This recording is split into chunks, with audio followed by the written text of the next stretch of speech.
If it's a visual person, you can see that they actually, their eye movement of their nervous system, their eyes move up to the left and to the right. And if it's an auditory person, their eyes move from ear to ear, just like from sideways to sideways. And an auditory person will answer that question, well, Tom, I know I've done a good job because I can hear it. I know when somebody tells me I've done a good job. I tell myself I've done a good job. People applaud because I've done a good job. And you'll see the eye movement going back and forth, but you can also hear that they will use auditory words. And a kinesthetic person, now kinesthetic, sometimes my sons, they say, what does kinesthetic mean? I say, and it actually means touchy-feely. It's people that are action people. They grab hold of things. That's a kinesthetic sentence. Kinesthetic also means feelings. When you ask a person that question, they'll say, I just get a gut feeling, and I know I've done a good job because it feels right.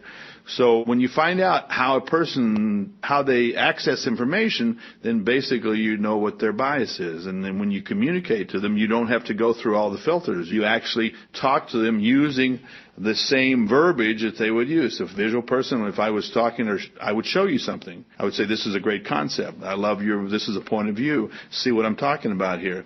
Now, if it's an auditory person, I wouldn't say to that auditory person, I wouldn't say, you see what I'm talking about? And he would say, no, I hear what you're talking about. Or he would go through certain filters, which he would go through the process of making auditory. So when I'm talking to an auditory person, I say, let's talk about it. I also would change my tonality. Maybe I'd make sounds. I'd change the tonality of my voice. And I would say to him, you hear what I'm saying? And he'll say yes, or let's talk about it. Now, a kinesthetic person, I would say, let's grab a hold of this thing. Let's run with it. Let's put this deal to bed. And it's a great feeling. So that's basically what VAK stands for in the book. It's visual, auditory, kinesthetic. So what you're saying is that once you understand how the person communicates, that you should use the same type of communication back with them. Absolutely. Very good. Because that way you're not going through filters. You're able to communicate more effectively with them. Whenever you're with somebody, you have an outcome. You want something to do with that person. You want something from that person. You want to sell that person something. You want to be with that person a certain way. Like in acting, we say if there is not a conflict, there's no scene. If there's not a problem, there's no scene. You need to solve a problem. Not that life is based on problems, but basically when you're with somebody, you're looking for an outcome. If you're a salesperson, you want to know how to be able to sell that person the most effective way. And the way to be the most effective is you have to get into trust and rapport. And to be able to get in trust and rapport with that person, you want to know what his bias is. If he's visual, you certainly don't want to talk to him with auditory terms, just because you're auditory. So in other words, you need to change the way you communicate. As Shakespeare says, the world is a stage and we're merely players. Everything we do is a part of a play?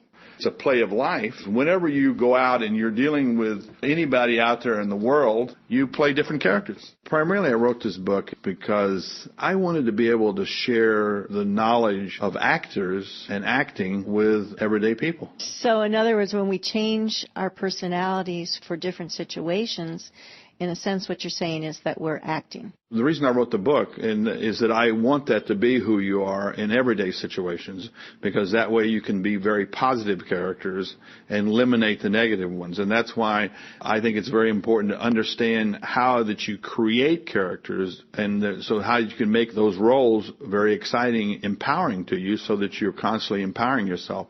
If you don't have that information, just like we went over, you understand that visual, auditory, kinesthetic, now you have that information. You know that the person you're dealing with, or you're working with, or you're in love with, you know basically how that they are, what their bias, how that they process information.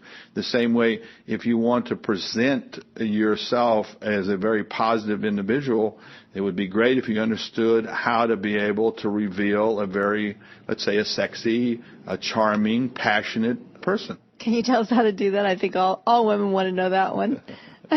Well, you mean how to become a sexy person? Yeah. Charming, what was the rest? Personable? Yeah. What is acting? What acting really is nothing more than reverse engineering. If you're an actor, you're given a character by a writer, And then what you do is that you reverse engineer it. You start breaking it down, just like you try to find out all the components or whatever their tics are, how that they move. You try to fill with the atmosphere. You try to fill up the character with the period. And then you try to break it down psychologically, because acting is nothing more than turning the psychology of a character into behavior. But as a real person, it's not reverse engineering, because you are that character.